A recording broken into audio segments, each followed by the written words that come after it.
play an important part in this digital transformation.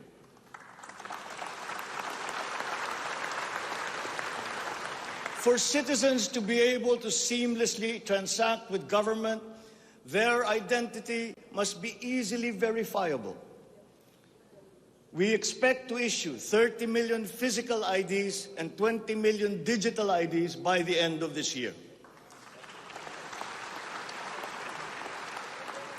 The target is to accomplish the issuance of about 92 million IDs by the middle of next year. As the world moves into rapid digitalization, the digital divide will become more pronounced. The depth and breadth at which these technologies will be transformative in our lives is fully expected. This will open new opportunities for the creation of wealth, but will also likely create inequalities. Hence, universal connectivity will be a vital component in order to ensure that no citizen is left behind.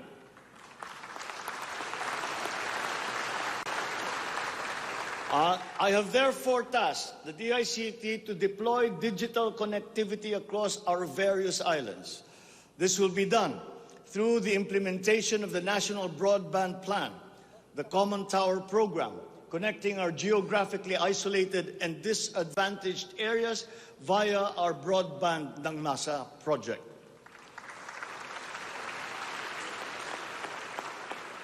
All relevant modes of digital transport should be utilized. These may be through a combination of terrestrial or submarine fiber optics, wireless, and even satellite technology. As our Public Service Act has opened the doors and removed the restrictions on foreign investment, we foresee an increase in direct investment of overseas players. This will translate into better quality, availability, and affordability of telecommunications services all over the country. We come now to infrastructure. The backbone of an economy is its infrastructure. The infrastructure program of the Duterte administration must not only continue, but wherever possible, be expanded.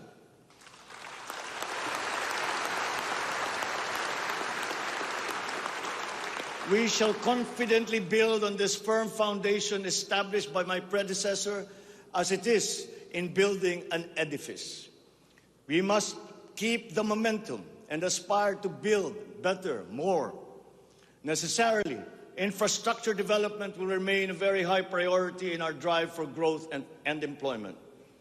Once again, I will not suspend any of the ongoing projects, as those have already been shown to be of benefit to the public that they serve.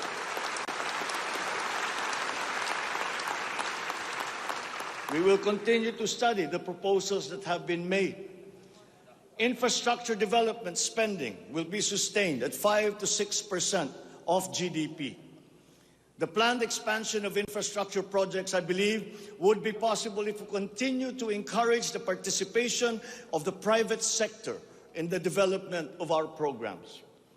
Public-private partnerships, or PPPs, hold great potential for that expansion, for infrastructure development, and for innovation. Our infrastructure development is of primary importance, as it is a necessary element to improve many other sectors, to include agriculture, tourism, general economic activity, and even to governance. It is my belief also that we have missed some great opportunities to develop our rail transport system. It is clear in my mind that railways offer great potential, as it continues to be the cheapest way of transporting goods and passengers. We can build upon already existing lines by modernizing these old railway systems. There are dozens of railway projects on the ground, above the ground, below ground, not just in Manila, but in other regions, at various stages of implementation and with a combined cost of 1.9 trillion pesos. This administration is committed to finish building the current portfolio of investments, approved railway projects such as the North-South Commuter Railway System, the the 33-kilometer Metro Manila Subway project, the 147-kilometer North-South commuter railway system, the 12-kilometer LRT-1 Cavite extension, the 23-kilometer MRT-7, and the common station that will connect LRT-1, MRT-3, and MRT-7.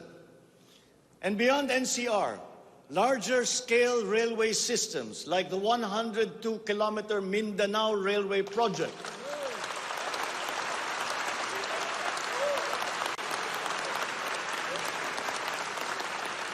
the Panay Railway project,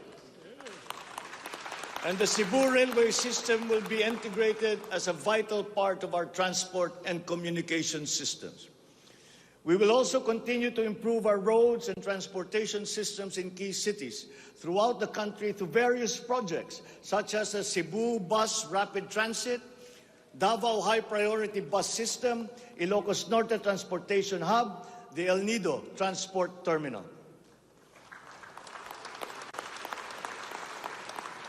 My order to the Department of Transportation, or DOTR, is really very simple. Full speed ahead.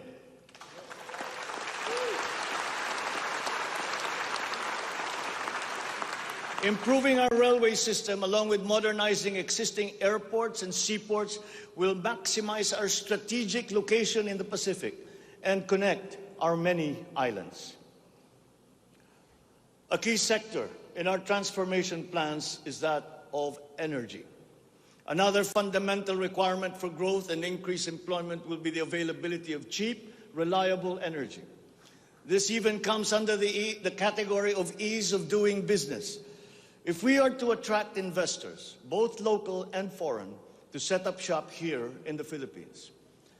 At present, our demand for energy far exceeds our reliable supply. We must increase the level of energy production. We must look at every possible option that would be appropriate for the Philippine situation. There is some room to expand our present power supply through existing power sources, but this is only to a very limited extent. We must build new power plants.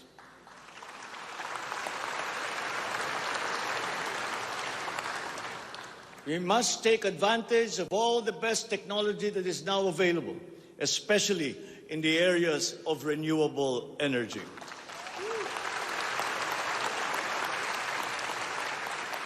Our search for new power sources should always be with an eye to improving the mix of the energy supply between traditional and renewable sources.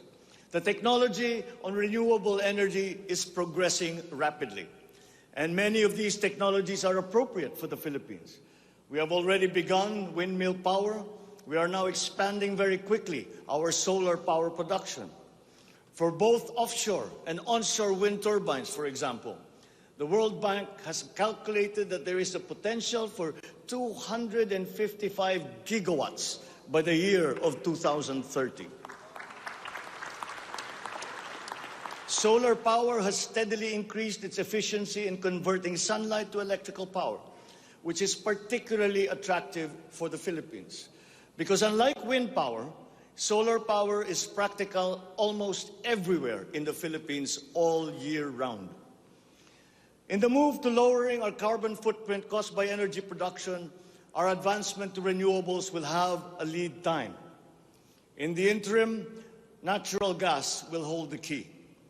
We will provide investment incentives by clarifying the uncertain policy in upstream gas, particularly in the area close to Malampaya.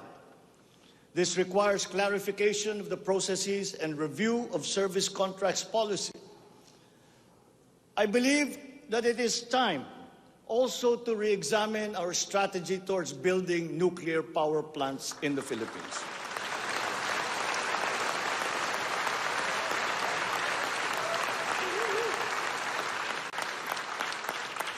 We will comply, of course, with the International Atomic Energy Agency regulations for nuclear power plants as they have been strengthened after Fukushima.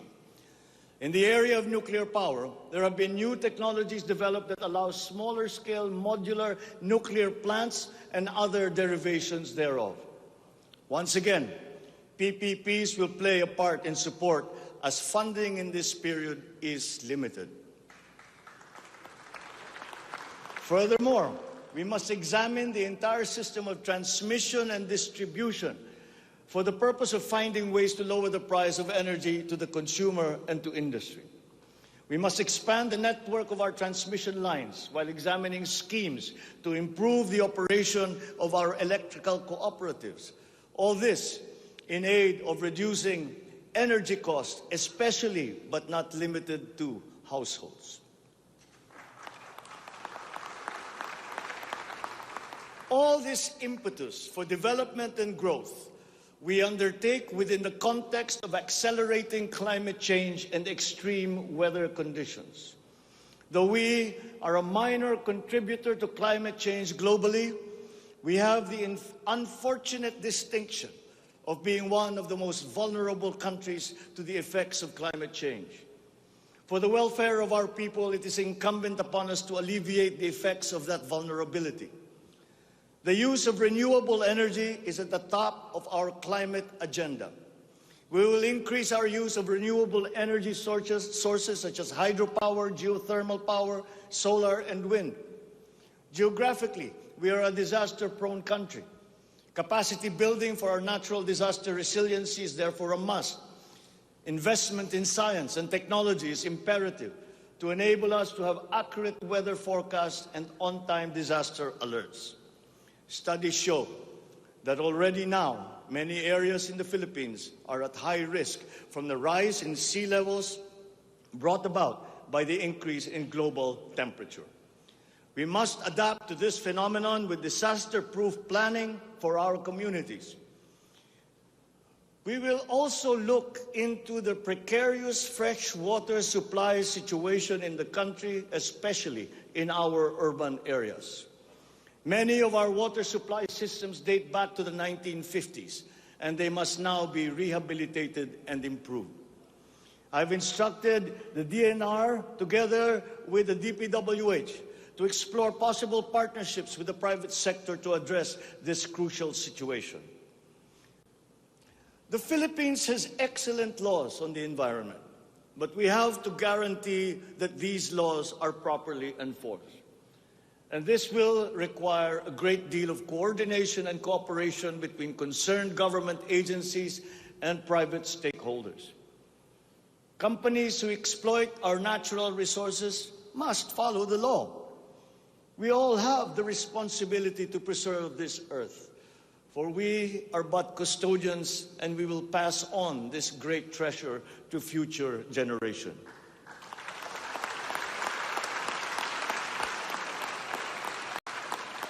There is no question that the preservation of the environment is the preservation of life. If we cannot mitigate climate change, all our plans for the economy, all our plans for our future will be for naught. Bawat Pilipino sa ibayong dagat na nagsasakripisyong lisanin ang kanyang pamilya sa Pilipinas upang maghanap buhay ay nararapat lamang magkaroon ng pamahalaang matatawag nilang tahanan habang nasa ibang bayan. Ito ang papel na gagampanan ng kagawaran ng manggagawang mandarayuhan o Department of Migrant Workers matapos itong ideklara bilang ganap na ahensya ng gobyerno ng isang taon.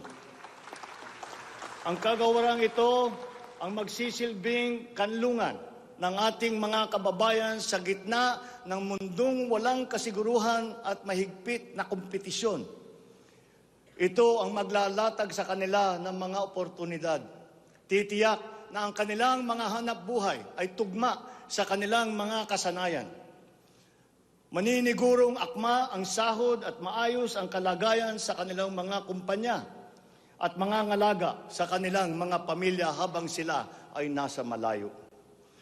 Gagawin natin ito sa pamamagitan ng pag-aalis ng red tape sa sistema ng pagsusulong ng digital empowerment. We shall automate the verification of contracts and issue secure overseas employment certifications that you can keep on your smartphone. I call on the Department of Migrant Workers and the DIC